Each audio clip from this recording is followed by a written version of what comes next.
خداوند میرا چوپان۔ زبور 23 اس کی پہلی آیت۔ خداوند میرا چوپان ہے، مجھے کمی نہ ہوگی۔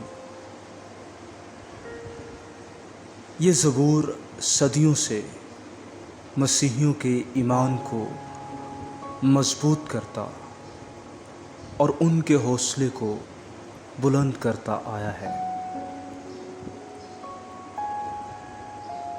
یہ زبور ایک ایسی روح کا بیان ہے جو اپنے خداوند میں بالکل آسودہ ہے۔ اس زبور کا لکھنے والا ایک چرواہا تھا، ایسا چرواہا جو اپنی بھیڑوں کو شیر اور ریچھ سے بھی چھڑا لاتا۔ جب اس نے اپنے اور اپنی بھیڑوں کے رشتہ کو دیکھا اور پھر اس نے اپنے اور اپنے خداوند کے رشتے کو بھی دیکھا تو اسے لگا کہ میرا خدا بھی میرا ایسا ہی چوپان ہے جو مجھے ہر بلا سے بچاتا ہے، اور اس کے عصا اور لاٹھی سے مجھے تسلی ہے۔ اس کو خدا کی محبت ایک چوپان سے بھی بڑھ کر نظر آئی جو وہ اپنی بھیڑوں سے رکھتا ہے۔ اس لیے مقدس داؤد خداوند کو اپنا چوپان کہتا ہے۔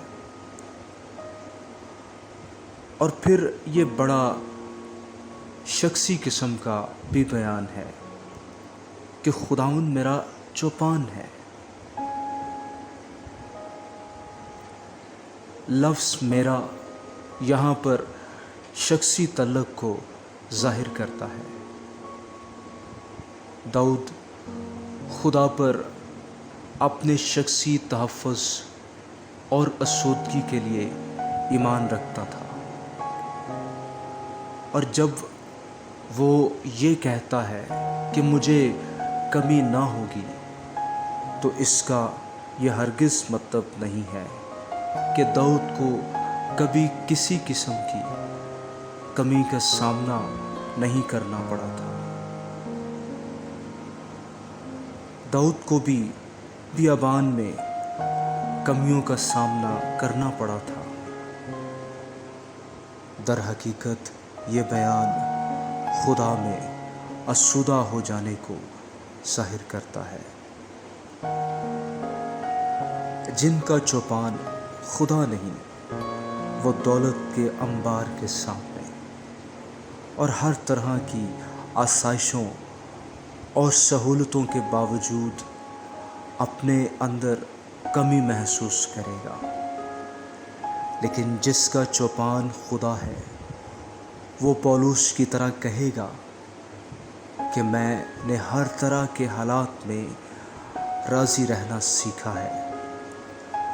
یا پھر وہ حبقوق نبی کے ساتھ گائے گا کہ چاہے طویلوں میں مویشی ہو یا نہ ہو، بھیڑ خانہ سے بھیڑیں جاتی رہیں، کھیتوں میں کچھ پیداوار نہ ہو، زیتون کا حاصل ضائع ہو جائے، تو بھی میں خداوند میں خوش ہوں گا اور اپنے نجات بخش خداوند سے خوش وقت رہوں گا۔